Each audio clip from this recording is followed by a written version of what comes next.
So, WotC released the newest entry in their Magic the Gathering line of D&D books, this time focusing on the world of Arcavios, or, more specifically, the magical school of StrixHaven. StrixHaven, a Curriculum of Chaos, is the third in a series of supplemental crossover books for D&D 5th edition. It retails for $50 and has an alternate, more wizardly-looking cover. Now, before I go any further, let me be clear in stating I am not a big fan of 5th edition D&D.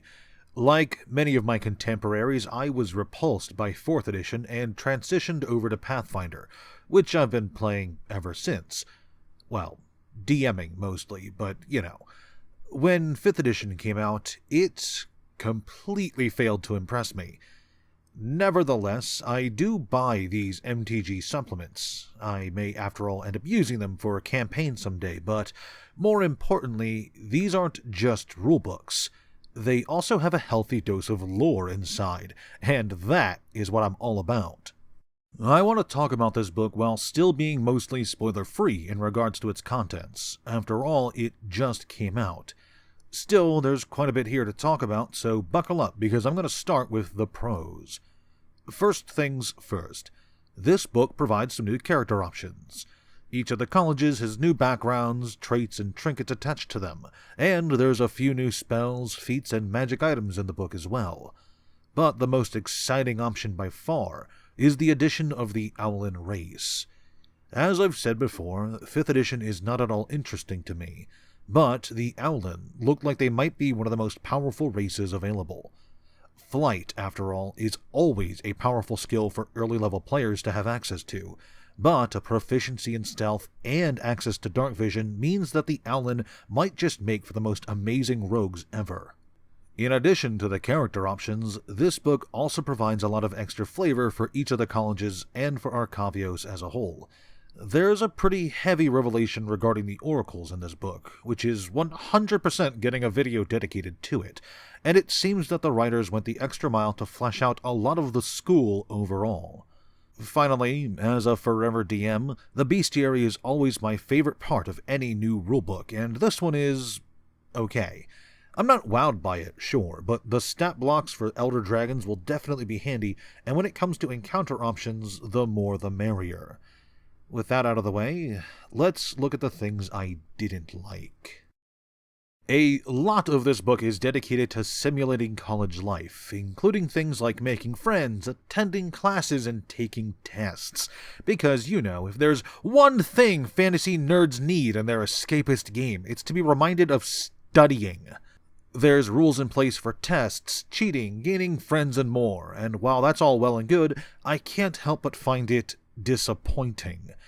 Sure, yes, this is a magical school, and the adventure kind of has to revolve around that, but it just makes me wonder why StrixHaven, of all places, needed a D&D book in the first place instead of, say, Ikoria.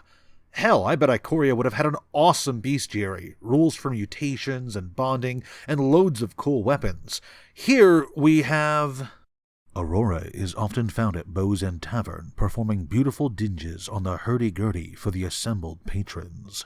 Out of respect for Aurora, fellow campus musicians will cover your expenses one night per week at places where live music is common. When there's live music on campus, the lyrics always include rude sentiments directed toward you. See, now I really wish I was carving up some giant tiger dinosaur instead. Also, when I think of supplemental books, I tend to think of them as home to additional rules, not adventures.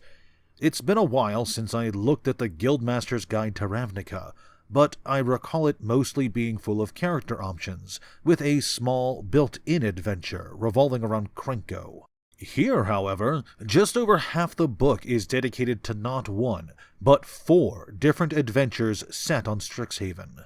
Maybe it's just me, but I prefer my adventure books and my rulebooks being separate for the sake of convenience. New rules showing up in an adventure is fine, but making them one and the same is kind of an annoyance.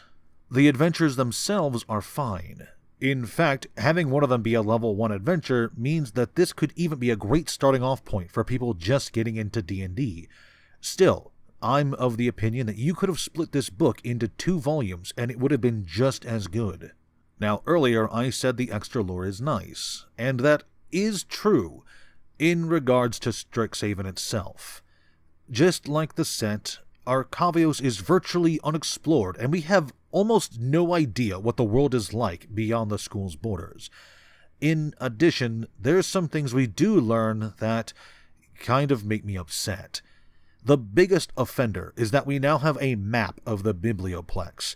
We're told that it's this massive complex containing an impossibly large mystical archive holding every spell ever created in the multiverse. Then we get this book and this map, and I'm fairly confident my local library is bigger. Seriously, this place is like 300 feet across. What the hell is this? And last, without trying to sound too harsh, this book really doesn't have a lot.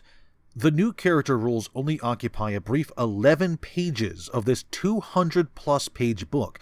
Even if you count the rules for classes, studying, and making friends, that's only around 30 pages, which is really disappointing, especially if you picked this book up hoping for a bunch of new rules or options.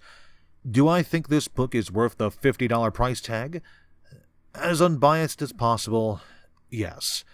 While I think it's disappointing from a mechanical and lore perspective, it still provides a good starting point for the Magic fan just getting into D&D, and it does provide some neat things I doubt would pop up in other supplements.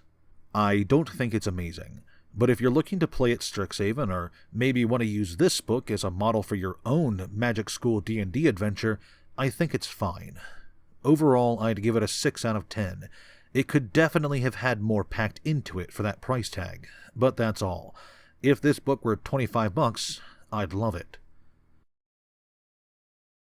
Also, there's no stat block for Professor Onyx and no rules for seducing your professor, so actually 0 out of 10. Review over!